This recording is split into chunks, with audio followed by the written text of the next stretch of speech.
Aspirants, how are you all? Once again, welcome back on our platform mains वाला. Here, this is Suchita Singh. तो कैसे हैं आप सभी लोग? आई होप आप सब बहुत अच्छे होंगे, बहुत अच्छी तरह से पढ़ रहे होंगे. और जैसा कि आप सभी जानते हैं कि हमने 1 बाय 1 यूनिट 5 में मतलब अभी चेंज सिलेबस में जो कि इंडियन पॉलिटी यूनिट 5 में रख दी गई है उसके सभी टॉपिक्स को हमने कवर कर लिया है. ठीक है, हमने कॉन्स्टिट्यूएंट असेंबली को भी पढ़ लिया है. आफ्टर दैट हमने फंडामेंटल राइट्स पढ़ा, फिर उसके बाद हमने डीपीएसपी पढ़ा, एफडी पढ़ा, राष्ट्रपति पढ़ा, फिर उसके बाद उपराष्ट्रपति पढ़ा, संसद पढ़ा. सब कुछ हमने 1 बाय 1 बहुत डिटेल में डिस्कस कर लिया था. ओके, अब आज से बेसिकली इस लेक्चर से हम एमसीक्यू सीरीज स्टार्ट कर रहे हैं जिसमें हम इसी क्रम में इसी सब टॉपिक के एमसीक्यू भी सॉल्व करेंगे. ओके, तो आपको याद रखना है कल से 3:30 पर 3:30 PM live on YouTube. Okay, कहाँ पर? तो यूट्यूब पे कैसी क्लासेस रहेंगी? तो बेसिकली लाइव क्लासेस रहेंगी. ओके, और किस टॉपिक की रहेंगी? तो जितने भी टॉपिक्स इंडियन पॉलिटी के हैं उनकी एमसीक्यू क्लासेस रहेंगी. ओके, तो आप सभी को याद रखना है 3:30 PM पे कल से, दैट इज सैटरडे 24 फरवरी से लाइव रहेंगी. ठीक है, और सब मिक्स एमसीक्यू रहेंगे. आज इस क्लास में हम लगभग 30 से 40 एमसीक्यू सॉल्व करेंगे और कल से आपको लाइव ज्वाइन करना है with full preparation. Okay, so let's start. आज के इस टॉपिक में हमारा सबसे पहला क्वेश्चन है, संविधान सभा द्वारा किए गए कार्यों को सही क्रम में व्यवस्थित कीजिए. मतलब यहाँ पर 4 कार्य दिए हुए हैं, 4 घटनाएं हैं यहाँ पर लगभग, और जिनको आपको एक ऑर्डर में रखना है. मतलब कौन सी घटना पहले हुई, उसके बाद कौन सी घटना हुई, देन आफ्टर कौन सी घटना हुई, उस डेट के क्रम में आपको इनको व्यवस्थित करना है. ओके, तो सबसे पहला है राष्ट्रमंडल में भारत की सदस्यता का अनुमोदन. सेकेंड वन इज नेहरू का उद्देश्य प्रस्ताव. द थर्ड वन इज संविधान सभा द्वारा राष्ट्रध्वज को अपनाना. And the fourth one is संविधान सभा द्वारा प्रारूप. तो आपको इनकी सबकी डेट याद करनी है और इनको व्यवस्थित क्रम में लगाना है. ठीक है, तो चलिए हम देखते हैं कि इसका सॉल्यूशन क्या होगा. तो एज यू ऑल नो, राष्ट्रमंडल में भारत की सदस्यता का अनुमोदन 16 मई 1949 को किया गया था. ओके, नेहरू का उद्देश्य प्रस्ताव, मतलब नेहरू जी ने उद्देश्य प्रस्ताव कब पेश किया था संविधान सभा में? तो नेहरू जी ने उद्देश्य प्रस्ताव 5वीं बैठक में 13 दिसंबर 1946 को पेश किया था, है ना. ये 2022 में क्वेश्चन भी आया हुआ था कि नेहरू जी ने उद्देश्य प्रस्ताव किस डेट को पेश किया था. तो आपको ये भी याद रखना है कि 13 दिसंबर 1946 को जवाहरलाल नेहरू जी के द्वारा संविधान सभा में उद्देश्य प्रस्ताव को पेश किया गया. ओके, लेकिन अगर यहीं पर स्वीकार करने की तिथि पूछी जाए, मतलब जो उद्देश्य प्रस्ताव जवाहरलाल नेहरू जी के द्वारा 13 दिसंबर को पेश किया गया, संविधान सभा में लाया गया, उसको संविधान सभा के द्वारा स्वीकृत कब किया गया? तो स्वीकृत करने की डेट है 22 जनवरी 1947. ठीक है, 22 जन 1947 को इस उद्देश्य प्रस्ताव को संविधान सभा के द्वारा स्वीकृत कर लिया गया. आफ्टर दैट संविधान सभा द्वारा राष्ट्रध्वज को अपनाना. तो यहाँ पर आप सभी को याद रखना है कि 22 जुलाई 1947 को संविधान सभा के द्वारा राष्ट्रध्वज मतलब नेशनल फ्लैग को अपनाया गया. ठीक है, आफ्टर दैट संविधान सभा द्वारा प्रारूप, मतलब प्रारूप समिति का गठन कब हुआ? तो प्रारूप समिति का गठन हुआ था 29 अगस्त 1947. ओके, अब आपके सामने आ गई है 4 डेट, मतलब यहाँ पर आपको 4 डेट दे दी गई है. ठीक है, अब आपको इसको व्यवस्थित क्रम में लगाना है. तो सबसे पहले कौन सी घटना हुई? तो सबसे पहले हमें दिख रहा है कि 13 दिसंबर 1946 मतलब नेहरू जी के द्वारा उद्देश्य प्रस्ताव लाया गया. ठीक है, तो पहले क्रम में हो जाएगा सेकेंड. ओके, एंड देन उसके बाद कौन सी घटना हुई? तो उसके बाद फिर राष्ट्रध्वज को अपनाया गया. ठीक है, तो सेकेंड के बाद थर्ड आ जाएगा. थर्ड की डेट क्या है? तो थर्ड की डेट है 22 जुलाई 1947. आफ्टर दैट संविधान सभा द्वारा प्रारूप मतलब 29 अगस्त 1947. तो यहाँ पे ये किस नंबर का है? तो ये 4th नंबर है. ओके, अब बचा फर्स्ट, दैट इज राष्ट्रमंडल में भारत की सदस्यता का अनुमोदन जो कि 16 मई 1949 को हुआ था. तो ये लास्ट के क्रम में आ जाएगा. ओके, तो यहाँ पर हमारे पास मिल गया answer second, third, fourth and first. अब कौन सा ऑप्शन है? तो second, third, fourth and first. तो यहाँ पे आंसर डी हो जाएगा. ठीक है, क्लियर हुआ? आपके पास 4 स्टेटमेंट थे, इनको आपको डेट के अकॉर्डिंग सही क्रम में लगाना था। ओके, सो यहाँ पे इस क्वेश्चन का आंसर डी हो जाएगा। देन हमारे पास नेक्स्ट क्वेश्चन है, निम्नलिखित में से कौन सा कथन कैबिनेट मिशन के संबंध में सत्य है, मतलब ऐसा कौन सा स्टेटमेंट है जो कि कैबिनेट मिशन की रिगार्डिंग करेक्ट है। Okay, the very first statement is cabinet mission 3 सदस्यीय था, मतलब इसमें 3 मेंबर्स थे। द सेकेंड वन इज यह मिशन 24 मार्च 1946 को भारत पहुंचा। द थर्ड वन इज इसके 3 सदस्य पैंथिक लॉरेंस, एलिजाह एम्पे व स्टेटफोर्ड क्रिप्स थे। आप एक एक वर्ड को ध्यान से सुनते चलिए, ठीक है, क्योंकि यहाँ पे आपको स्टेटमेंट कौन सा करेक्ट है इसको डिफाइन करना है। ओके, कौन सा करेक्ट है। Okay, then fourth statement is यह मिशन ब्रिटिश प्रधानमंत्री चर्चिल के द्वारा भेजा गया था। अब आप सभी जानते हैं बहुत मांग के बाद हमारे भारत में संविधान सभा का गठन हुआ था, ठीक है, वह संविधान सभा जिसके द्वारा आज का हमारा भारतीय संविधान बनाया गया है। तो अगर आपसे इस संविधान सभा का आधार पूछा जाए तो आप क्या आंसर देंगे, मतलब अगर आपसे पूछा जाए कि जो संविधान सभा बनी थी उसका आधार क्या था, what was the base of the constituent assembly, तो उसका राइट आंसर कैबिनेट मिशन हो जाएगा, ठीक है। तो कैबिनेट मिशन संविधान सभा का आधार था, जिसको 24 मार्च 1946 को लाया गया, ठीक है। 24 मार्च 1946 को लाया गया और इसमें 3 मेंबर्स थे, ठीक है। कौन कौन से 3 मेंबर्स, तो 3 मेंबर थे। The very first one is Pethick Lawrence, the second one is Stafford Cripps, जो कि क्रिप्स मिशन में थे, Stafford Cripps, and the third one is A B. Alexander. Okay, A B. Alexander. और जब यह लाया गया था, मतलब देखिए इसके प्रमुख तो पैंथिक लॉरेंस थे, ठीक है, अगर आपसे इसके हेड का पूछा जाए तो पैंथिक लॉरेंस कैबिनेट मिशन के हेड थे। लेकिन अगर पूछा जाए कि जब यह मिशन भारत में आया तो उस टाइम पर ब्रिटिश प्रधानमंत्री कौन थे, तो जब कैबिनेट मिशन भारत में आया तो उस टाइम पर ब्रिटिश प्रधानमंत्री थे क्लीमेंट इटली। कौन थे, तो क्लीमेंट इटली थे, ठीक है। अब आपके पास इतने सारे फैक्ट हो गए, अब आप अप्लाई करिए और देखिए कौन सा करेक्ट ऑप्शन है। तो कैबिनेट मिशन 3 सदस्यीय था, बिल्कुल सही बात है, 3 मेंबर्स थे। आया कब, तो 24 मार्च 1946 को आया, ये भी स्टेटमेंट करेक्ट है। अब इसके 3 सदस्य, इनका नाम आप बहुत ध्यान से पढ़िए, ठीक है, पैंथिक लॉरेंस, एलिजाह एम्पे व स्टेटफोर्ड क्रिप्स। तो क्या यह सही है, गलत है भाई। एलिजाह एम्पे इसके सदस्य नहीं थे। एलिजाह एम्पे तो जो 1773 का रेगुलेटिंग एक्ट के अंतर्गत सर्वोच्च न्यायालय स्थापित हुआ था, मतलब 1773 के रेगुलेटिंग एक्ट के अंतर्गत एक न्यायालय की स्थापना हुई थी, आप सभी जानते होंगे, तो उसके हेड का नाम था एलिजाह एम्पे, ठीक है। लेकिन कैबिनेट मिशन में एलिजाह एम्पे नहीं थे, तो यहाँ पर ये स्टेटमेंट फॉल्स हो जाएगा। ओके, देन आफ्टर यह मिशन ब्रिटिश प्रधानमंत्री चर्चिल के द्वारा भेजा गया था, तो ये भी गलत है। जब यह मिशन आया तो उस टाइम पर ब्रिटिश प्रधानमंत्री क्लीमेंट इटली थे, ठीक है। तो third and fourth statement is completely wrong. यहाँ पर आपका ऑप्शन ए, दैट इज केवल फर्स्ट एंड सेकंड सही हो जाएगा। ओके, तो सेकंड क्वेश्चन का जिसमें पूछा गया था कैबिनेट मिशन के रिगार्डिंग कौन सा स्टेटमेंट करेक्ट है, उसका आंसर ऑप्शन ए हो जाएगा। ओके, क्लियर है। तो इस तरह से हमने एक ही क्वेश्चन में कई ढेर सारे फैक्ट्स को पढ़ रखा है, जहाँ से अगर कोई भी क्वेश्चन आता है तो आप इजीली क्लियर कर सकते हैं। एंड देन आफ्टर, संविधान सभा के द्वारा भारतीय संविधान की प्रस्तावना को कब स्वीकार किया गया था।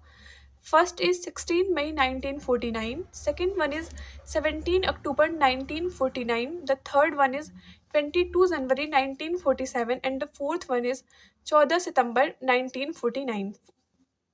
अब यहाँ पे आपसे पूछा जा रहा है कि प्रस्तावना को कब स्वीकार किया गया, ठीक है।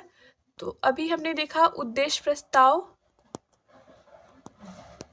यहाँ पे अब आपको प्रस्तावना देखना है, ठीक है। यहाँ पे आपसे संविधान के स्वीकृत होने की बात नहीं की जा रही है, प्रस्तावना का आपसे पूछा जा रहा है, ठीक है। ये फैक्ट बहुत कम लोगों को पता होगा, तो इसका राइट आंसर हो जाएगा 17 अक्टूबर 1949। 17 अक्टूबर 1949 को भारतीय संविधान सभा के द्वारा संविधान की प्रस्तावना को स्वीकृत कर लिया गया, ठीक है। आप सभी जानते हैं भारतीय संविधान का 3 बार वाचन हुआ, मतलब 3 टाइम्स हमारे कॉन्स्टिट्यूशन की हियरिंग हुई थी, ठीक है। जब संविधान सभा चल रही थी तो उस टाइम पर भारतीय संविधान का 3 बार वाचन हुआ था। कब कब कब हुआ था, तो the very first one is 4 नवंबर 1948 से 9 नवंबर 1948 तक, ठीक है। And the very second one is 15 नवंबर 1948 से 17 अक्टूबर 1949 तक, 17 अक्टूबर 1949 तक। And the third one is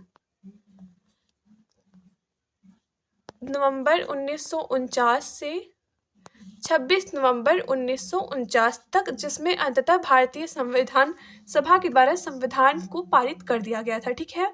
तो आपको याद रखना है द्वितीय वाचन के अंतिम दिन दैट इज 17 अक्टूबर 1949 को भारतीय संविधान सभा के द्वारा प्रस्तावना को स्वीकार किया गया। तो आपको ये 3 डेट भी याद रखनी है कि भारतीय संविधान का कितनी बार वाचन हुआ, तो 3 बार। कब कब हुआ, तो ये आपके सामने लिखा हुआ है। और संविधान सभा के द्वारा प्रस्तावना को द्वितीय वाचन के अंतिम दिन दैट इज 17 अक्टूबर 1949 को स्वीकृत किया गया। Got it. और उद्देश्य प्रस्ताव को कब स्वीकृत किया गया, तो हमने पढ़ रखा है 22 जुलाई 1947, ठीक है। और 16 मई को तो राष्ट्रमंडल में भारतीय सदस्यता का अनुमोदन हुआ था। Got it. अब चलिए हम आगे बढ़ते हैं। मूल संविधान का हिंदी संस्करण किसके द्वारा लिखा गया था।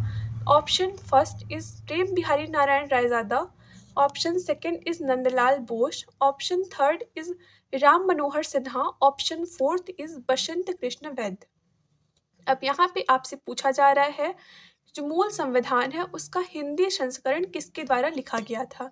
आप सभी जानते हैं जब हमारा संविधान बना था तो वह मूलतः इंग्लिश में लिखा गया था, ठीक है।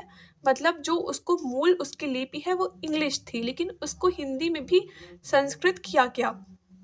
उसका हिंदी संस्करण उसका हिंदी संस्करण बेसिकली यहाँ पर option D that is Basant Krishna वैद्य हो जाएगा, ठीक है। प्रेम बिहारी नारायण रायजादा के द्वारा बहुत ही शानदार तरीके से पूरे कॉन्स्टिट्यूशन को इटैलिक कैलियोग्राफी में लिखा गया इंग्लिश में, ठीक है। तो इंग्लिश में आपको याद रखना है प्रेम बिहारी रायजादा। और अगर हम बेसिकली बात करें प्रेम बिहारी नारायण जी के बारे में तो इनके रिलेटेड सबसे इंटरेस्टिंग फैक्ट ये है कि इन्होंने पूरी कॉन्स्टिट्यूशन को लिखने का 1 रुपया भी चार्ज नहीं लिया था। मतलब सोचिए कितनी बड़ी बात है कि he didn't even take a single penny to write the whole constitution. उनकी सिर्फ एक ही डिमांड थी, वो थी कि कॉन्स्टिट्यूशन के हर पेज पे उनके ग्रैंडफादर का नाम होना चाहिए, ठीक है। और अगर आज आप भी संविधान की मूल प्रति आप देखते हैं तो उसमें आज भी हर पेज के लास्ट में प्रेम बिहारी रायजादा जी के ग्रैंडफादर का नेम है, ओके। तो आपको याद रखना है प्रेम बिहारी रायजादा जी ने इंग्लिश में लिखा था, हिंदी में उसको संस्करण उसका हिंदी में किया था बसंत कृष्ण वैद्य जी ने, ठीक है। तो इंग्लिश में प्रेम बिहारी रायजादा, हिंदी में बसंत कृष्ण वैद्य जी ने। और आपके जो ऑप्शन 2 हैं that is Nandlal Bose and Ram Manohar Sinha, इन्होंने हमारे कॉन्स्टिट्यूशन में डेकोरेशन का काम किया था। किसका काम किया था, तो संविधान को अलंकृत करने का, उसके सौंदर्य का काम राम मनोहर सिन्हा और नंदलाल बोस जी ने किया था, ठीक है। आप जब कॉन्स्टिट्यूशन को देखेंगे तो उसके साइड में बेसिकली कुछ ऐसे ऐसे डिज़ाइंस बने हुए हैं जिनका काम नंदलाल बोस जी और राम मनोहर सिन्हा जी ने किया था, जो कि बेसिकली शांति निकेतन से बिलोंग करते थे, ओके। देन आगे बढ़ते हैं। भारतीय संविधान का प्रथम प्रारूप किसने तैयार किया था तथा इसमें कितनी अनुसूचियाँ थी। The very first one is B R Ambedkar 13 अनुसूची, the second one is B N Rau 13 अनुसूची, the third one is B R Ambedkar 12 अनुसूची, the fourth one is doctor B N Rau 12 अनुसूची, ओके। तो एज यू ऑल नो कि भारतीय संविधान सभा जब बनी थी, मतलब जब संविधान सभा बनी थी, कॉन्स्टिट्यूएंट असेंबली बनी थी, तो उसमें संविधान का सबसे पहला प्रारूप बी एन राव ने बनाया था, ठीक है। सर बेनिगल नरसिंह राव ने संविधान का सबसे पहला प्रारूप बनाया था। हालांकि प्रारूप समिति के अध्यक्ष डॉक्टर भीमराव अंबेडकर जी थे, लेकिन अगर आपसे पूछा जाए संविधान का सबसे पहला प्रारूप किसने बनाया, तो सबसे पहला प्रारूप बी एन राव जी ने बनाया था। तो यहाँ पे 2 ऑप्शन तो आपके इजिली एलिमिनेट हो गए, B R Ambedkar this one and this one, okay. अब आपके पास बचे 2 ऑप्शन, बी एन राव 13 अनुसूची, बी एन राव 12 अनुसूची। तो आपको याद रखना है जो प्रारूप मतलब संविधान का जो ड्राफ्ट, कॉन्स्टिट्यूशन का जो draft B N Rao sir Benegal Narsingh Rao ji ने बनाया था उसमें 13 शेड्यूल्स थे, 13 अनुसूची थी, ठीक है। तो ये ऑप्शन भी गलत हो गया, दैट इज ऑप्शन बी आपका बिल्कुल सही है, बी एन राव एंड जिस प्रारूप को इन्होंने पेश किया था उसमें 13 शेड्यूल्स थी, ठीक है। याद रखिए ये क्वेश्चन भी आपसे एग्जाम में पूछा जा सकता है कि भारतीय संविधान का सबसे पहला ड्राफ्ट किसने बनाया था। ओके, निम्नलिखित में से कौन भारतीय संविधान सभा की सदस्य नहीं थी। अब यहाँ पे कुछ फीमेल मेंबर्स का नेम है जिसमें आपको बताना है कौन सी नहीं थी। The very first one is Sarojini Naidu, the second one is Leela Roy, and the third one is Sucheta Kripalani, and the fourth one is CH Chaudhary. तो आपको याद रखना है सरोजनी नायडू भी संविधान सभा की महिला सदस्यों में प्रमुख थी, लीला राय भी संविधान सभा की महिला सदस्यों में थी, सुचिता कृपलानी ये भी बहुत प्रमुख थी। अपार्ट फ्रॉम दिस थ्री, राजकुमारी अमृता कौर, हिंसा मेहता, ऐसी कुछ महिलाएं थी जो कि संविधान सभा में महत्वपूर्ण भूमिका निभा रही थी, ठीक है। तो इनके नाम आपको स्पेशली याद रखने हैं, राजकुमारी Amrita Kaur, Hansa Mehta, Sucheta Kripalani, apart from that Sarojini Naidu, Leela Roy etcetera. Okay, तो यहाँ पे option D that is CH Chaudhary ये संविधान सभा की सदस्य नहीं थी, ठीक है। तो CH चौधरी एक ऐसी महिला थी जो कि संविधान सभा की सदस्य नहीं थी। बाकी सरोजनी नायडू, लीला राय, सुचिता कृपलानी तीनों भारतीय संविधान सभा की सदस्य थे, ठीक है। तो आपसे क्वेश्चन में नहीं वर्ड दिया हुआ है, ठीक है।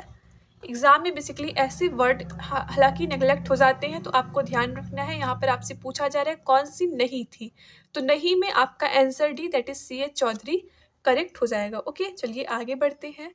भारतीय संविधान सभा में भारतीय संविधान का तृतीय वाचन कब प्रारंभ हुआ।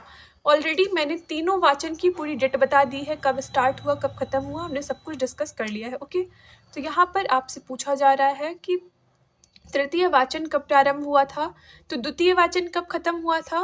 तो द्वितीय वाचन 17 अक्टूबर 1949 को खत्म हुआ था, ठीक है। तो 1949 के पहले वाली जो डेट है वो तो नहीं होगी, क्योंकि द्वितीय वाचन जब इस डेट को खत्म हुआ तो तृतीय वाचन तो ऑब्वियसली इसके बाद ही स्टार्ट होगा, है ना। 1948 वाली डेट यहाँ पर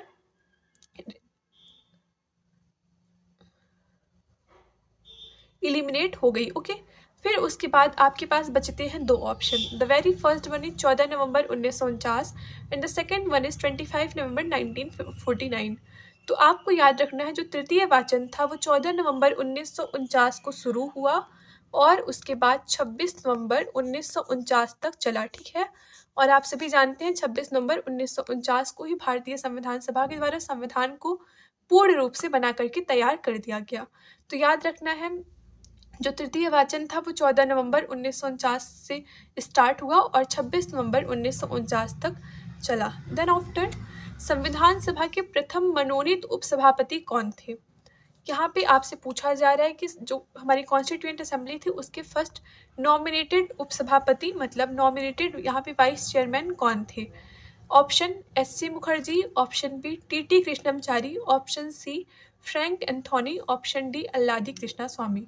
अब SC मुखर्जी कौन थे, तो SC मुखर्जी पहले फर्स्ट अध्यक्ष या उपसभापति थे, ठीक है, अध्यक्ष या उपसभापति। आप ध्यान से सुनते चलिए, देन आप ऑप्शन को खुद ही एलिमिनेट कर लेंगे। ओके, बेसिकली यहाँ पे अगर हम क्वेश्चन रीड करें देन डायरेक्टली आंसर टिक कर दे तो कोई मतलब नहीं है। हमें कोशिश करनी है कि हमने जो पढ़ा है वो फैक्ट को अप्लाई करके हम आंसर को एलिमिनेट करें। ओके, TT कृष्णमचारी कौन थे, तो TT कृष्णमचारी बेसिकली सेकंड अध्यक्ष या उपाध्यक्ष थे। अल्लादी कृष्णा स्वामी कौन थे, तो अल्लादी कृष्णा स्वामी तो प्रारूप समिति के सदस्य थे, ठीक है। लेकिन फ्रैंक एंथोनी फर्स्ट मनोनीत उपाध्यक्ष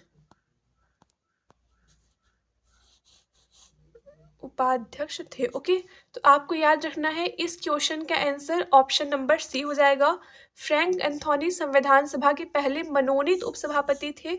उसके बाद अगर आपसे पूछा जाए तो निर्वाचित में सबसे पहले SC मुखर्जी थे और दूसरे नंबर पर यहाँ पे TT कृष्णमचारी थे, ठीक है। तो याद रहेगा मनोनीत में फ्रैंक एंथोनी और अगर निर्वाचित में पूछा जाए तो सबसे पहले नंबर पे SC Mukherjee and the second one is TT Krishnamachari. Okay, clear. Then हम आगे बढ़ते हैं। अगर यही बात आपसे उपसभापति की जगह सभापति में पूछी जाए तो मतलब अगर आपसे अध्यक्ष में पूछा जाए कि सबसे पहले मनोनीत अध्यक्ष कौन थे तो उसका आंसर डॉक्टर सच्चिदानंद सिन्हा हो जाएगा, ठीक है, जो कि संविधान की फर्स्ट बैठक में बनाए गए थे और वह मनोनीत सदस्य थे, ठीक है, अस्थायी थे, अस्थायी थे। लेकिन अगर आपसे स्थायी अध्यक्ष का पूछा जाए तो स्थायी अध्यक्ष में 11 दिसंबर 1946 को डॉक्टर राजेंद्र प्रसाद संविधान सभा के स्थायी अध्यक्ष बने थे, ठीक है। तो आपको अध्यक्ष और उपाध्यक्ष दोनों के बेस पर इस क्वेश्चन को रेडी रखना है। उसके बाद निम्नलिखित में से किसने कहा था कि संविधान एक मशीन की तरह बेजान चीज़ है, इसमें वे लोग जीवन फूंकते हैं जो इसका नियंत्रण करते हैं। मतलब ये किसका स्टेटमेंट था कि संविधान एक ऐसी चीज़ है, एक ऐसी मशीन है जो कि बेजान है, ठीक है, मतलब उसमें जान नहीं है, लेकिन उसमें ऐसे लोग उसको जीवंत करते हैं जो कि उसका नियंत्रण करते हैं, ठीक है। ये किसका स्टेटमेंट था? तो ये स्टेटमेंट था डॉक्टर राजेंद्र प्रसाद, जो कि संविधान सभा के अध्यक्ष भी थे, स्थायी अध्यक्ष भी थे, और हमारे भारत के सबसे पहले राष्ट्रपति भी थे, ठीक है। तो आपको याद रखना है ऐसा स्टेटमेंट डॉक्टर राजेंद्र प्रसाद जी का था। बेसिकली अगर हम 2022 प्रीलिम्स एग्जामिनेशन की बात करें तो 2022 प्रीलिम्स एग्जामिनेशन में 2 क्वेश्चन इस स्टेटमेंट से पूछे गए थे, ठीक है। तो आपको ऐसे रैंडम 1-2 स्टेटमेंट रेडी रखने हैं, अगर आ जाता है तो ठीक है, बाकी ऐसे क्वेश्चंस के लिए आपको बहुत ज़्यादा डीप में रिसर्च करने की ज़रूरत नहीं है, ठीक है, क्योंकि स्टेटमेंट जो होते हैं वो basically wait a second, okay, statement जो होते हैं उनका बेसिकली कोई निश्चित दायरा तो नहीं है कि आपको कहीं पे कंपाइल फॉर्म में दे दिया गया उसी से क्वेश्चन आ जाने, है ना। स्टेटमेंट बहुत ढेर सारे अलग अलग लोगों ने दिए हैं, कुछ संविधान सभा से, कुछ संविधान सभा की आलोचना में, तो कुछ संविधान की आलोचना में, बहुत सारे स्टेटमेंट है, ठीक है। तो आपको ऐसे क्वेश्चंस की ओर ज़्यादा नहीं भागना है, ओके। देन हमारे पास 10th क्वेश्चन नंबर है, संविधान सभा के दूसरे उपाध्यक्ष किसे बनाया गया? डीपी खेतान, अल्लादी कृष्णा स्वामी अय्यर, एच.सी. मुखर्जी, टी.टी. कृष्णमचारी। तो यहाँ पर आपका राइट आंसर हो जाएगा option D, that is TT. Krishnamachari. हमने अभी ही पढ़ रखा है कि दूसरे उपाध्यक्ष टी.टी. कृष्णमचारी थे, ठीक है। पहले कौन थे? तो पहले एच.सी. मुखर्जी थे, ओके। देन आगे बढ़ते हैं। संविधान सभा में सिखों के लिए कुल कितनी सीटें आरक्षित थी? मतलब यहाँ पे पूछा जा रहा है कि संविधान सभा में जब सीटों का बंटवारा हो रहा था तो वहाँ पे कितनी सीटें सिख के लिए रिजर्व की गई थी। तो आप सभी जानते हैं विभाजन के पहले, मतलब जब भारत और पाकिस्तान का विभाजन नहीं हुआ था, तब की कंडीशन में टोटल 389 सीट थी, ठीक है। कितनी थी? तो 389 सीट थी, जिसमें से 93 सीट प्रिंसली स्टेट मतलब देशी रियासतों की थी, और उसमें से फिर 296 भारतीय ब्रिटिश भारत की थी, ठीक है, जिसमें से 292 ब्रिटिश प्रांत मतलब ब्रिटिश प्रोविंसेस की थी, और 4 सीट यहाँ पर चीफ कमिश्नरी की थी। तो बेसिकली यहाँ पे 3 वर्ग बनाए गए थे। कौन कौन से वर्ग? तो सामान्य, मुस्लिम और सिख, ये 3 वर्ग थे जिनके लिए यहाँ पे सीट भी रिजर्व की गई थी, ठीक है। तो सामान्य, मुस्लिम और सिख 3 वर्ग थे जिनके बीच में 296 सीटों को रिजर्व किया गया, ओके। तो आपको याद रखना है, यहाँ पे बेसिकली सब कुछ इरेज हो गया, चलिए कोई बात नहीं। देखिए, तो अगर हम संविधान सभा में सीटों के बंटवारे पर बात कर रहे थे तो 389 सीट में 296 सीट, और यहाँ पे आपको इधर अलग कर लेना है 93 सीट, जो कि बेसिकली प्रिंसली स्टेट्स के लिए रिजर्व की गई थी, ठीक है। तो देखिए 296 सीट में अगर हम बात करें तो 3 वर्गों के लिए रिजर्व की गई थी। कौन कौन से 3 वर्ग? तो सामान्य, ठीक है, ये सब कुछ हमने ऑलरेडी डिस्कस कर लिया है अभी, पता नहीं क्यों कुछ शायद कुछ ग्लिच से वो इरेज हो गया है, कोई बात नहीं, ओके।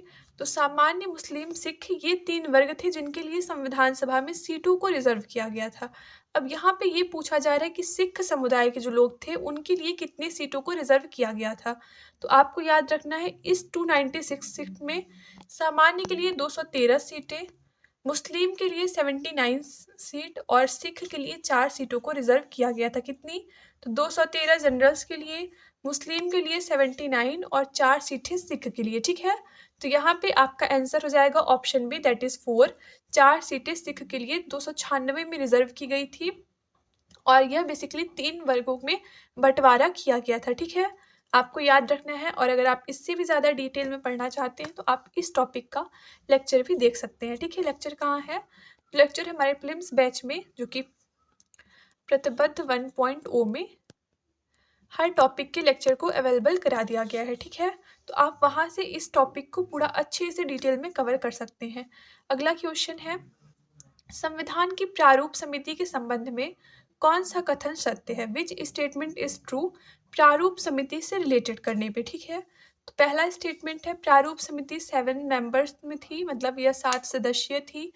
सेकंड स्टेटमेंट इज, प्रारूप समिति का गठन 29 अगस्त 1947 को किया गया था।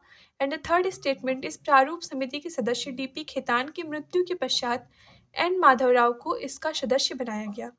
तो यहाँ पे आपको बताना है कि कौन सा स्टेटमेंट सत्य है, मतलब कौन से स्टेटमेंट सही है, आपको ये बताना है, ओके। तो आप सभी जानते हैं हमारे संविधान सभा में बहुत सारी समितियां बनी थी, बहुत सारी कमिटीज बनी थी जिनका अलग अलग काम था, ठीक है। मौलिक अधिकार समिति, कार्य संचालन समिति, स्टाफ समिति, नियम समिति, अल्पसंख्यकों के लिए समिति, सब कुछ अलग अलग था, ठीक है, जिसके हेड भी अलग अलग थे। तो इसी प्रकार एक समिति थी जिसका नाम था ड्राफ्टिंग कमेटी, मतलब प्रारूप समिति। इस प्रारूप समिति का गठन हुआ था 29 अगस्त 1947 और इसके अध्यक्ष थे डॉक्टर भीमराव अंबेडकर, ठीक है। और इसमें 7 मेंबर्स थे और यह जो समिति है, मतलब ड्राफ्टिंग जो कमेटी है, वह पूरे संविधान सभा में जितनी भी समितियां बनी थी उसमें से सबसे बड़ी समिति थी, मतलब इससे ज़्यादा मेंबर्स किसी भी समिति में नहीं थे। तो 7 मेंबर्स थे। गठन 29 अगस्त 1947 को हुआ था और बेसिकली इसके हेड का नाम था डॉक्टर भीमराव अंबेडकर, ठीक है। इनका काम था, मतलब इस पूरी समिति का काम था कि to prepare the draft of constitution, संविधान का प्रारूप बनाना कि संविधान किस तरह रहना चाहिए, कहाँ पे क्या प्रोविज़न रहना चाहिए, ये सब कुछ पूरा संविधान का ड्राफ्ट बनाना है, ठीक है। तो यहाँ पे कौन सा स्टेटमेंट करेक्ट है, चलिए हम उसको एलिमिनेट करते हैं। तो पहला स्टेटमेंट है 7 सदस्य थे, बिल्कुल थी, तो ये करेक्ट है। प्रारूप समिति का गठन 29 अगस्त 1947 को हुआ, बिल्कुल हुआ था, तो ये भी करेक्ट है। एंड थर्ड स्टेटमेंट जो है वो रॉन्ग है, ठीक है। क्यों रॉन्ग है? क्योंकि यहाँ पे कहा जा रहा है कि डीपी खेतान की मृत्यु के पश्चात एन माधव राव, बहुत माइनर इन्फॉर्मेशन है, इसी वजह से आपको सब कुछ डिटेल में पढ़ाया गया था, ठीक है। डीपी खेतान की जब मृत्यु हुई थी, जो कि प्रारूप समिति के सदस्य थे, तो इनकी जगह पर टीटी कृष्णमचारी अय्यर आए थे, ठीक है। तो आपको याद रखना है कि डीपी खेतान की मृत्यु के पश्चात एन माधवराव नहीं आए थे। एन माधवराव तो बीएल मित्र के स्थान पर आए थे, लेकिन डीपी खेतान की मृत्यु के पश्चात टीटी कृष्णमचारी अय्यर आए थे, ठीक है। क्लियर है, याद रहेगा। चलिए हम आगे बढ़ते हैं। निम्नलिखित में से कौन सा युग्म सुमेलित नहीं है, मतलब कौन सा यहाँ पे गलत मैच द कॉलम है, ओके। मूल अधिकार सरदार पटेल, मतलब यहाँ पे एक साइड में तो समिति दी हुई है, दूसरे साइड में उसके अध्यक्ष दिए हुए हैं, और इन्हीं 4 में से किसी में गलत अध्यक्ष का नाम भी है, तो आपको उसको फाइंड आउट करना है। तो पहला मूल अधिकार सरदार पटेल, दूसरा कार्य संचालन K M Munshi, the third one is संघ शक्ति doctor Rajendra Prasad, and the fourth one is प्रारूप समिति BR अम्बेडकर। तो आपको यहाँ पर जो गलत मैच द कॉलम है उसको फाइंड आउट करना है, ओके। तो आप सभी जानते हैं सरदार पटेल मौलिक अधिकार समिति के अल्पसंख्यकों के लिए जो समिति बनी थी उसके भी हेड थे, ओके।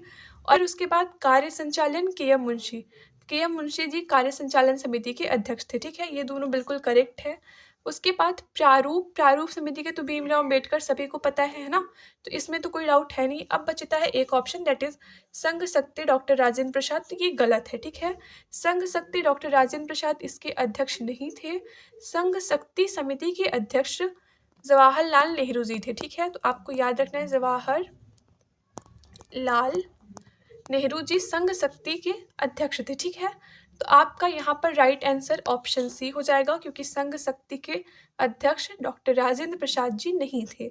डॉक्टर राजेंद्र प्रसाद स्टाफ समिति, नियम समिति, संचालन समिति इत्यादि के अध्यक्ष थे, जिसको हमने डिटेल में लेक्चर सीरीज में पढ़ा है, ओके। तो आपको इन सारे फैक्ट्स को भी याद रखना है। उसके बाद निम्नलिखित में से किसे संविधान सभा का सचिव बनाया गया था?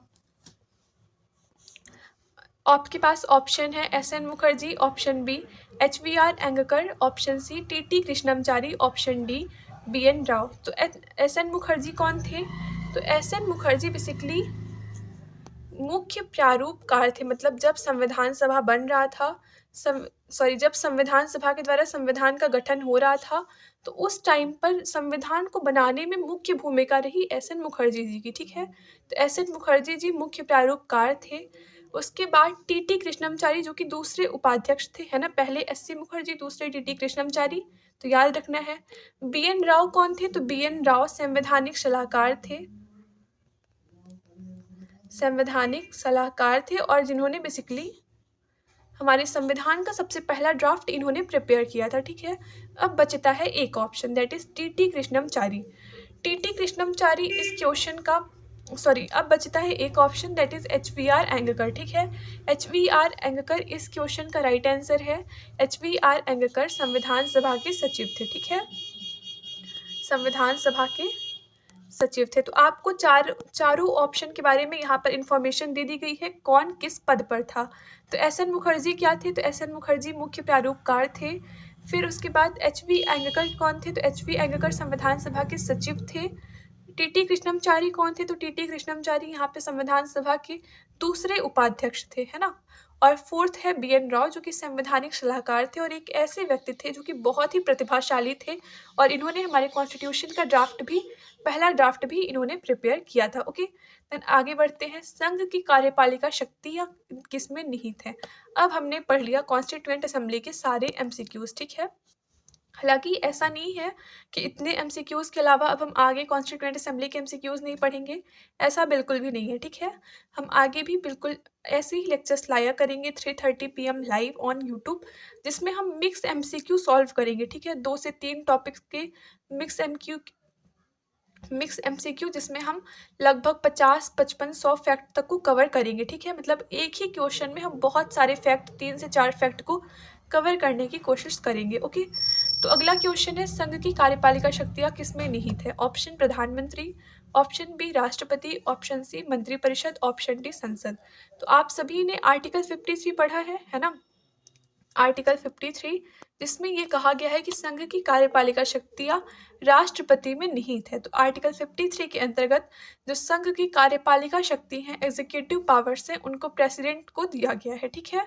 तो इस क्वेश्चन का राइट आंसर ऑप्शन बी हो जाएगा। ओके, और राष्ट्रपति पद का प्रावधान कहाँ पर है? तो राष्ट्रपति पद का प्रावधान हमारे कॉन्स्टिट्यूशन की पार्ट 5 भाग 5 आर्टिकल 52 में किया गया है, ठीक है? कि भारत का एक राष्ट्रपति होगा, और उसके बाद आर्टिकल 53 में ये कहा गया है कि भारत की जो संघ की कार्यपालिका शक्ति है, यूनियन एग्जीक्यूटिव पावर है, वो राष्ट्रपति के पास होगी।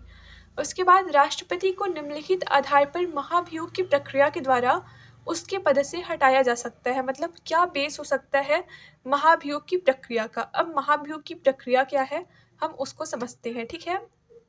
तो देखिए, जिस तरह आप जानते हैं, अगर आप किसी पद पर हैं तो आपको उस पद से हटाने की भी एक प्रोसेस होती है ना? सपोज करें आप किसी पद पर हैं, ठीक है? आप उस पद पर कोई गलत काम कर रहे हैं, लेकिन आप अपना पद छोड़ना भी नहीं चाहते हैं, तो आपको उस पद से हटाने की भी एक प्रोसेस होती है। उसी तरह राष्ट्रपति जी को भी उनके पद से हटाने की एक प्रोसेस होती है, जिसे महाभियोग प्रक्रिया, इम्पीचमेंट प्रोसेस कहा जाता है। ओके, कौन सी प्रोसेस? तो इम्पीचमेंट प्रोसेस। इसको अडॉप्ट कहाँ से किया गया है? तो इम्पीचमेंट प्रोसेस को हमारे कॉन्स्टिट्यूशन में यूएसए के कॉन्स्टिट्यूशन से लिया गया है, ठीक है? अब तो ये हो गया बेसिक इन्फॉर्मेशन। कहाँ पर है? तो भाग 5 अनुच्छेद 61 में पूरी महाभियोग की प्रोसेस दी हुई है, ठीक है? और आपको याद रखना है, हमारे पूरे संविधान में महाभियोग वर्ड का उपयोग, मतलब महाभियोग प्रक्रिया सिर्फ और सिर्फ राष्ट्रपति जी के लिए दी हुई है, ठीक है? तो आपको याद रखना है, महाभियोग शब्द सिर्फ और सिर्फ प्रेसिडेंट के लिए यूज़ किया गया है। किस आर्टिकल में? तो आर्टिकल 61 में पूरी महाभियोग की प्रक्रिया दी हुई है। ओके, महाभियोग की प्रक्रिया कैसी है? तो अगर इसकी प्रकृति पूछा जाए तो प्रकृति अर्धन्यायिक है। सब कुछ ध्यान से सुनते जाइए, क्योंकि यहाँ पे हर एक वर्ड अपने आप में एक क्वेश्चन है। ओके, तो अर्धन्यायिक प्रकृति है महाभियोग प्रक्रिया की। अर्धन्यायिक इन द सेंस कि इस प्रक्रिया के द्वारा राष्ट्रपति को उनके पद से तो हटाया जाएगा, लेकिन उनको इसके विरुद्ध कोई भी सजा नहीं दी जाएगी, ठीक है ना? तो उनको कोई पेनाल्टी देनी पड़ेगी कि उन्होंने ऐसा ऐसा काम किया है, तो वो पेनाल्टी दे, या फिर ना तो उनको जेल जाना पड़ेगा, नहीं उनके विरुद्ध कोई भी सजा होगी। तो आपको याद रखना है, यह एक अर्धन्यायिक प्रक्रिया है, जिसके द्वारा प्रेसिडेंट को उनके पद से हटाया जाता है, लेकिन उनको कोई भी सजा नहीं दी जाती है। Got it? अब मेन क्वेश्चन ये उठता है कि आखिर अब ये महाभियोग प्रक्रिया लगेगी कब, मतलब ऐसा कौन सा काम कर दे प्रेसिडेंट कि उनके विरुद्ध महाभियोग प्रक्रिया को लाया जा सके, ठीक है। तो महाभियोग प्रक्रिया को लाने का सिर्फ और सिर्फ एक ग्राउंड होता है, जो कि है संविधान का अतिक्रमण, वॉयलेशन ऑफ कॉन्स्टिट्यूशन। प्रेसिडेंट कुछ भी करे, अगर उसमें कहीं पर भी संविधान में जो प्रावधान वर्णित है उसका वॉयलेशन हो रहा है, तो फिर उस स्थिति में संसद के किसी भी सदन के द्वारा, चाहे फिर वो लोकसभा हो या फिर वो राज्यसभा हो, किसी के भी सदन के द्वारा राष्ट्रपति की महाभियोग प्रक्रिया को शुरू किया जा सकता है, ठीक है। हालांकि कुछ शर्तें होती हैं कि जिस सदन में पेश किया जा रहा हो उसके 1/4 मेंबर के सिग्नेचर के बाद उस महाभियोग प्रस्ताव को राष्ट्रपति के पास 14 दिन पूर्व सूचना के लिए भेजा जाना चाहिए, ठीक है। फिर 14 दिन के बाद राष्ट्रपति आएंगे, जिस सदन के द्वारा प्रस्ताव भेजा गया था उसमें या तो वो अपनी खुद गवाही देंगे या जो भी प्रोसेस हो वो करेंगे, ठीक है। फिर उसके बाद 2/3 की मेजोरिटी से यह बिल जाएगा दूसरे सदन में। दूसरे सदन में भी यही होगा, एक समिति बनेगी, एक बेसिकली जांच की समिति बनेगी, जिसकी रिपोर्ट के आधार पर यह जो प्रस्ताव है वो अगेन 2/3 बहुमत से पारित होगा, ठीक है। और अगर दोनों सदनों से, लोकसभा राज्यसभा दोनों सदनों से इस प्रस्ताव को 2/3 बहुमत से पास कर दिया जाता है तो फिर राष्ट्रपति अपने पद से हटे हुए माने जाएंगे, ठीक है। क्लियर हुआ, मतलब महाभियोग की प्रक्रिया कहाँ से ली गई है, तो यूएसए से ली गई है। किस आर्टिकल में है, तो आर्टिकल 61 में है। संसद में किस सदन के द्वारा स्टार्ट की जा सकती है, दोनों सदन में से किसी भी सदन के द्वारा महाभियोग प्रक्रिया को शुरू किया जा सकता है, ठीक है। चाहे वो लोकसभा हो या तो फिर राज्यसभा हो, दोनों में इस प्रक्रिया को शुरू किया जा सकता है। क्या प्रकृति क्या है, तो अर्धन्यायिक है। इसका बेस क्या हो सकता है, there is only base that is संविधान का अतिक्रमण, वॉयलेशन ऑफ कॉन्स्टिट्यूशन। तो सिद्ध कदाचार मतलब मिसबिहेव, ये भी नहीं होगा। असमर्थता मतलब इनकेपेबिलिटी, ये भी नहीं होगा। ऑल ऑफ द अबव, ये तो बिल्कुल नहीं होगा। संविधान का अतिक्रमण, that is the only base to remove president from his post, okay. तो संविधान का अतिक्रमण आपको याद रखना है, यहाँ पर आंसर नंबर सी करेक्ट हो जाएगा। वॉयलेशन ऑफ कॉन्स्टिट्यूशन करने पर ही प्रेसिडेंट को महाभियोग प्रक्रिया, इम्पीचमेंट प्रोसेस के द्वारा उनके पद से रिमूव किया जा सकता है, ओके। इस तरह से हमने एक ही क्वेश्चन में कितने सारे फैक्ट पढ़े कि किस आर्टिकल में है, कहाँ से अडॉप्ट किया गया, किस हाउस में स्टार्ट किया जा सकता है, कितने दिन पूर्व सूचना प्रोसेस क्या है, हमने सब कुछ एक ही क्वेश्चन में डिस्कस किया, ठीक है। तो आपको एमसीक्यू लेक्चर्स भी बिल्कुल मिस नहीं करने हैं, ओके, क्योंकि यहाँ पे हम न तो सिर्फ क्वेश्चंस को सॉल्व कर रहे होंगे बल्कि हम ये भी सीखेंगे किस तरह से ऑप्शंस को एलिमिनेट करना है और किस तरह से फैक्ट को अप्लाई करना है, ओके। अगला क्वेश्चन है, निम्नलिखित में से कौन भारत के राष्ट्रपति के निर्वाचन हेतु निर्वाचक मंडल में सम्मिलित नहीं है। अब ये क्वेश्चन बेसिकली 2023 प्रीलिम्स में, जो कि 17 दिसंबर को हुआ था, उसमें आया हुआ है, ठीक है। आप चाहे तो आज भी पेपर उठा के देख सकते हैं। आपके पास ऑप्शन है लोकसभा के निर्वाचित सदस्य, ऑप्शन बी राज्यसभा के निर्वाचित सदस्य, ऑप्शन सी राज्यों की विधानसभाओं के निर्वाचित सदस्य, ऑप्शन डी राज्य की विधान परिषदों के निर्वाचित सदस्य। तो ये क्वेश्चन 2023 प्रीलिम्स में पूछा गया था और बेसिकली अगर आप देखेंगे तो 2023 प्रीलिम्स के लिए जो एमसीक्यू क्लासेस चलेंगी उसमें इस क्वेश्चन को मैंने एज इट इज़ फॉर्म में कराया हुआ था, ठीक है। तो आप एमसीक्यू क्लासेस को इस प्रीलिम्स के लिए भी रेगुलर बेसिस पर अटेंड करते चले, क्योंकि क्वेश्चंस आपको यहाँ से सीधे देखने को मिलेंगे, ओके। तो निर्वाचक मंडल मतलब इलेक्टोरल रोल ऑफ प्रेसिडेंट कहाँ पर दिया हुआ है, तो हमारे कॉन्स्टिट्यूशन के पार्ट 5, ओके, पार्ट 5 आर्टिकल 54 में कॉन्स्टिट्यूशन में आर्टिकल 54 में राष्ट्रपति के निर्वाचन में कौन कौन भाग लेगा उसका वर्णन किया गया है, ठीक है। आप सभी जानते हैं, क्या आपने कभी राष्ट्रपति के निर्वाचन में वोट डाला है? क्या आप कभी राष्ट्रपति के चुनाव में गए हैं वोट डालने कि हाँ भाई आज राष्ट्रपति का चुनाव है, वोट डालने जाना है? नहीं, क्यों नहीं गए हैं? क्योंकि राष्ट्रपति के निर्वाचन में बहुत सीमित लोग भाग लेते हैं, ठीक है। अब इनके निर्वाचक मंडल में कौन कौन आता है, ऐसा आर्टिकल 54 के अंतर्गत मेंशन किया गया है, ओके।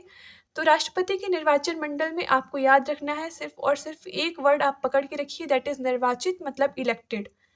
राष्ट्रपति के निर्वाचन में जो भी अपना वोट डालेंगे वो इलेक्टेड होंगे, ठीक है, सिर्फ और सिर्फ इलेक्टेड मेंबर। कहाँ के, तो लोकसभा के, राज्यसभा के, राज्य की विधानसभाओं के, ठीक है, और उसके बाद दिल्ली और पुडुचेरी राज्य दिल्ली और पुडुचेरी केंद्र शासित प्रदेश की विधानसभा होगी, ठीक है। न तो विधान परिषद के लोग यहाँ पे वोट डालेंगे, न तो कोई भी राज्यसभा के लोकसभा के मनोनीत सदस्य यहाँ पर वोट डालेंगे, ठीक है। तो याद रखना है राष्ट्रपति के निर्वाचन में कौन कौन वोट डालेगा, तो लोकसभा के निर्वाचित सदस्य, राज्यसभा के निर्वाचित सदस्य, राज्य की विधानसभाओं के निर्वाचित सदस्य, विधान परिषद नहीं, सिर्फ और सिर्फ विधानसभाओं के, तो राज्य की विधानसभाओं के निर्वाचित सदस्य और दिल्ली और पुडुचेरी विधानसभाओं के भी निर्वाचित सदस्य, ठीक है। क्लियर है। आगे चलिए बढ़ते हैं। भारत के उपराष्ट्रपति का निर्वाचन एक निर्वाचक मंडल के द्वारा होता है, जो अब यहाँ पे आपने पिछले क्वेश्चन में राष्ट्रपति का निर्वाचक मंडल पढ़ा, ठीक है, जो कि आर्टिकल 54 में था। अब इस क्वेश्चन में आपसे उपराष्ट्रपति मतलब वाइस प्रेसिडेंट के निर्वाचक मंडल से रिलेटेड क्वेश्चन किया जा रहा है, जो कि आर्टिकल 66 में दिया हुआ है, ठीक है। ऑप्शन है संसद के दोनों सदनों के सदस्यों से मिलकर बनता है। ऑप्शन बी केवल राज्यसभा के सदस्यों से मिलकर बनता है। ऑप्शन सी संसद के दोनों सदनों के निर्वाचित सदस्यों से मिलकर बनता है। ऑप्शन डी संसद तथा राज्य विधानसभाओं के निर्वाचित सदस्यों के मिलने से बनता है।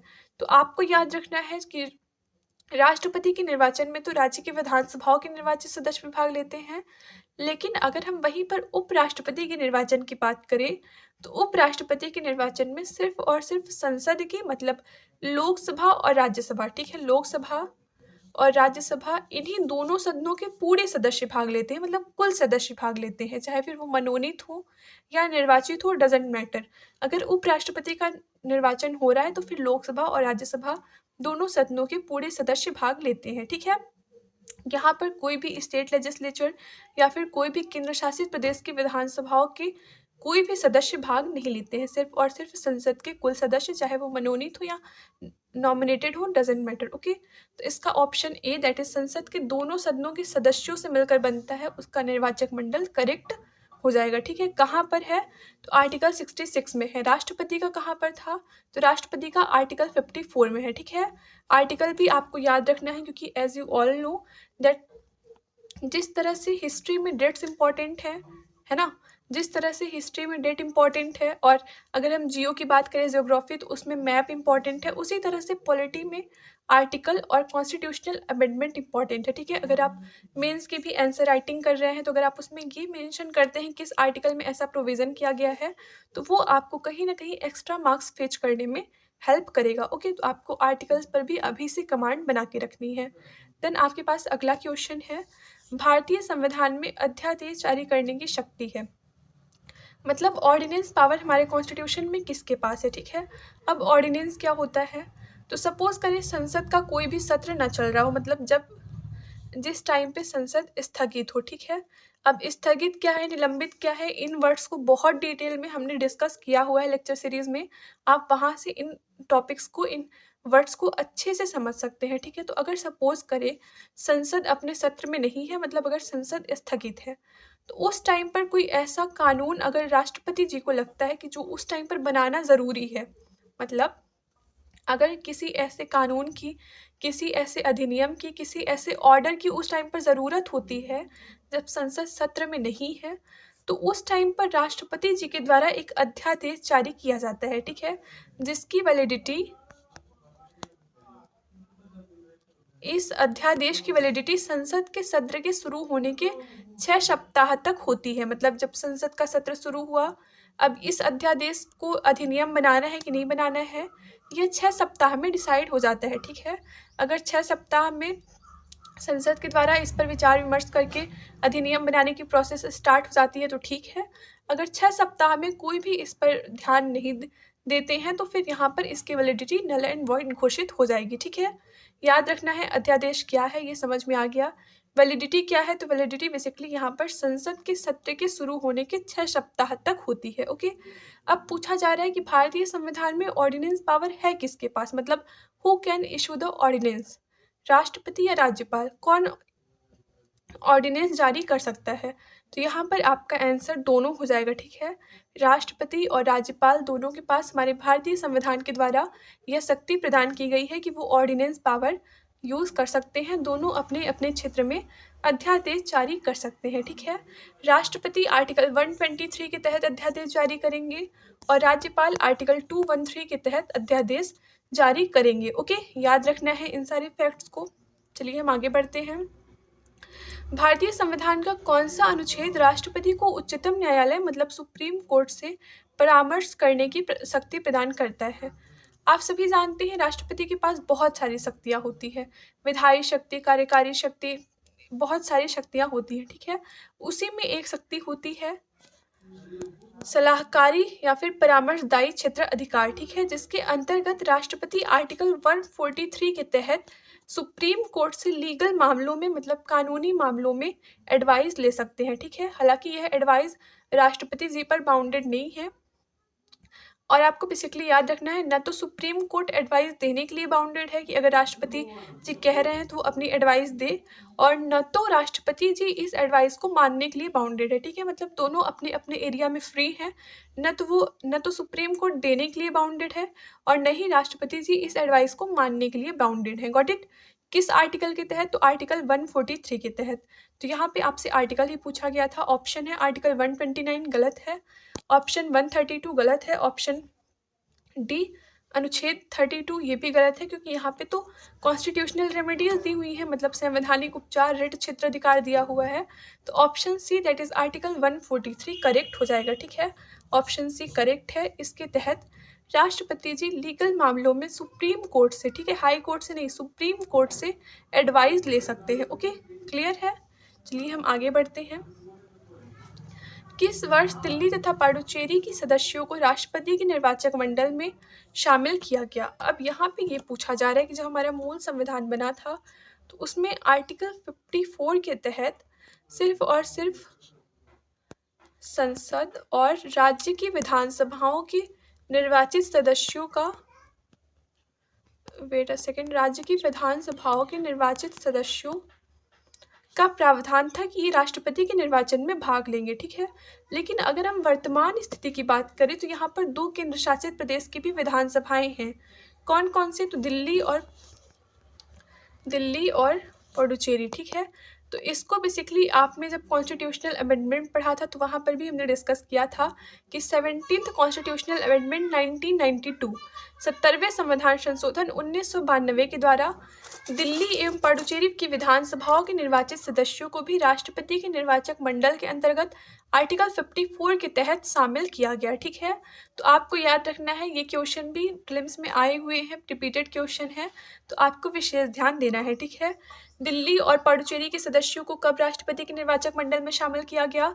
तो 70वें संविधान संशोधन 1992 के द्वारा। ओके, तो यहाँ पे आंसर ए राइट हो जाएगा। ओके, देन चलिए हम आगे बढ़ते हैं। अब हम आ चुके हैं 22nd क्वेश्चन नंबर पे।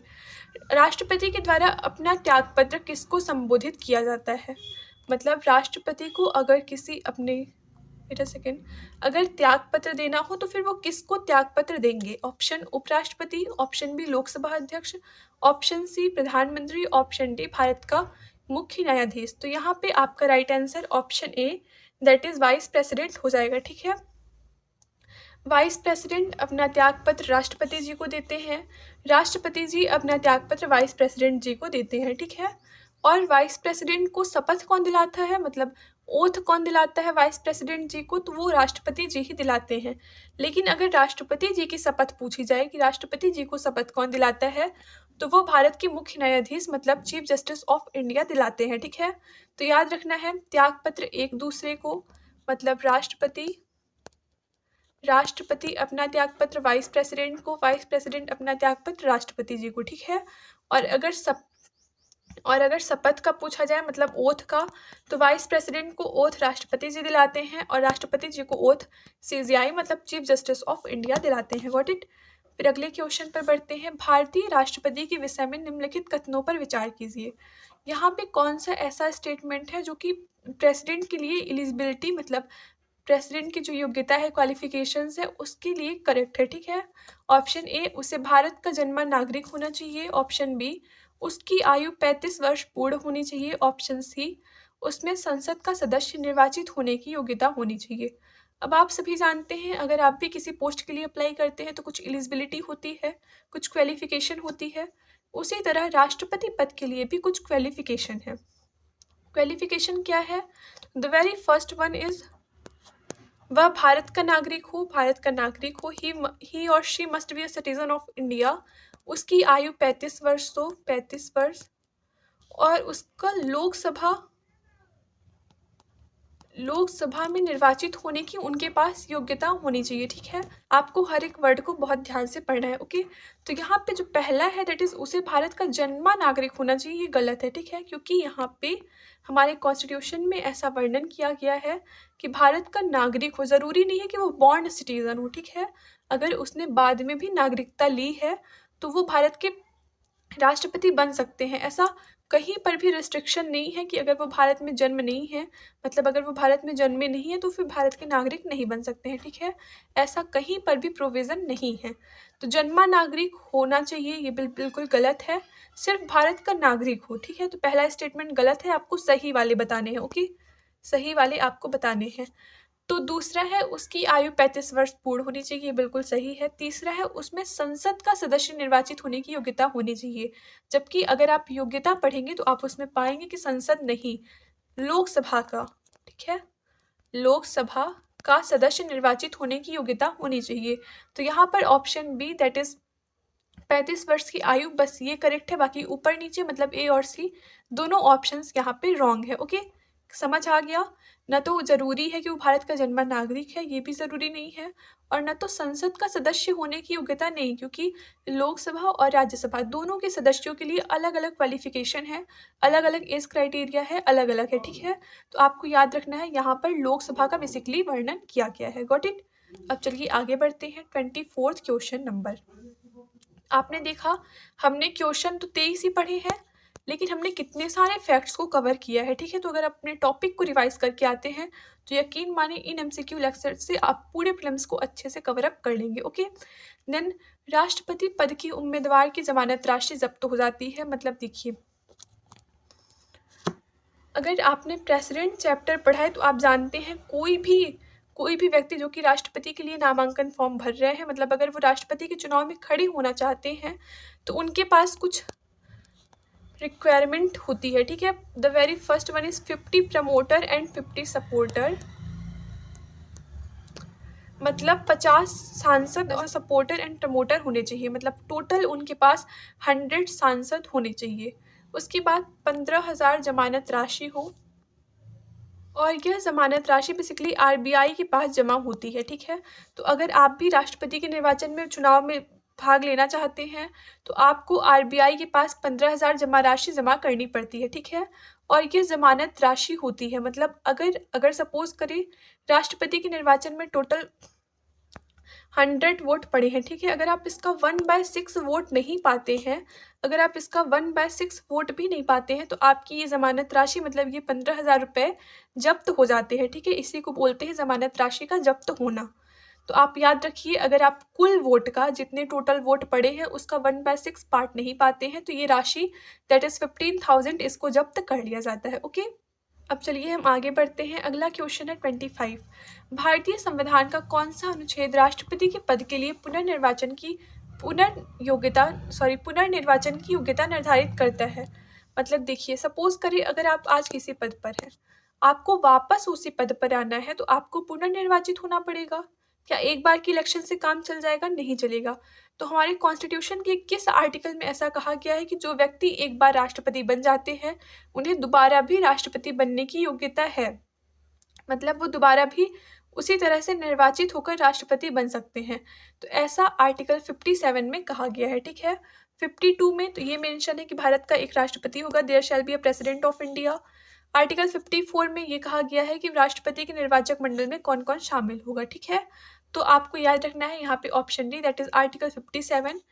यहाँ पे री इलेक्शन की बात कही गई है। कोई भी राष्ट्रपति अगर एक बार बन जाता है तो वो अनकाउंटेबल टाइम्स, मतलब कोई भी यहाँ पे फिक्स लिमिट हमारे कॉन्स्टिट्यूशन में नहीं दी हुई है। ठीक है, लेकिन हालांकि जब से हमारा संविधान बना है तब से आज तक सिर्फ और सिर्फ डॉक्टर राजेंद्र प्रसाद डॉक्टर राजेंद्र प्रसाद एक ऐसे व्यक्ति हैं जो कि पुनर्निर्वाचित हुए हैं, उनके बाद कोई भी राष्ट्रपति अपने पद पर दोबारा आया ही नहीं। ओके, तो आपको याद रखना है article 57 deals with the election of president, और यहाँ पे कोई भी फिक्स लिमिट हमारे कॉन्स्टिट्यूशन में नहीं दी हुई है, ठीक है।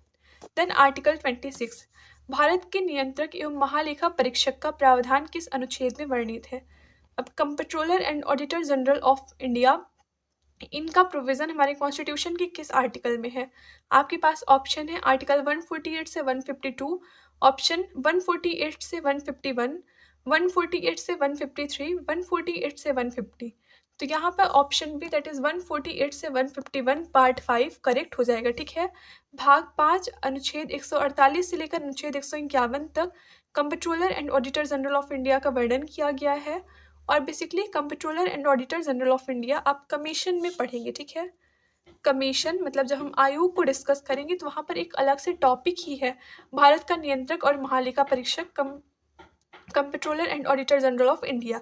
तो वहाँ पर हम इस पद के बारे में बहुत डिटेल में डिस्कशन करेंगे। ओके, अभी आपको सिर्फ इतना याद रखना है कि भारत के नियंत्रक एवं महालेखा परीक्षक का प्रावधान हमारे कॉन्स्टिट्यूशन में आर्टिकल 148 से लेकर आर्टिकल 151 में भाग 5 में किया गया है। ओके, फिर अगला क्वेश्चन है, राष्ट्रपति एक वर्ष में संसद के कम से कम कितने अधिवेशन बुलाने के लिए बाध्य है।